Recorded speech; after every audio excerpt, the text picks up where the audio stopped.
अशी अवस्था त्याची त्याच्या डोक्यावर पडली नाही, अंगामध्ये पैजामा घातलेला नाही, गुडघ्याचं फाटकं डोकं पेटलेलं आहे, बांधलेलं पुरुष देव काढलेला लहान देव आहे, चालून चालून जपलेला आहे.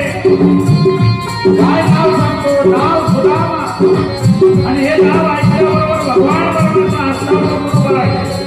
आणि देवा या ठिकाणी सुदामाकडे धावत जाऊ लागलेला हो सुनतेही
रुक्मिणी म्हणजे असं कोण आलं मग ज्याच्याकडनं देव एवढा कळत नाही.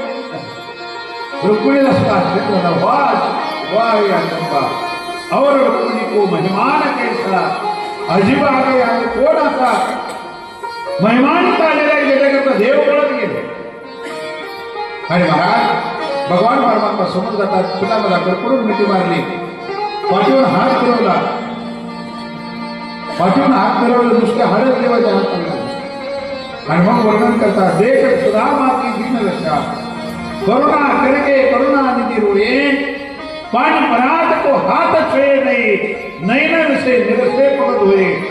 सुदामाची दैन्य अवस्था बघून देवाला रडू आला. सुदामाचा हात हातामध्ये घेतला, घरामध्ये घेऊन गेले, आसनावर बसवलं, पूजन केलं. आणि पूजा करीत असताना पाण्यानं पाय धुतलं तर डोळ्याच्या अश्रूनं पाय धुतला.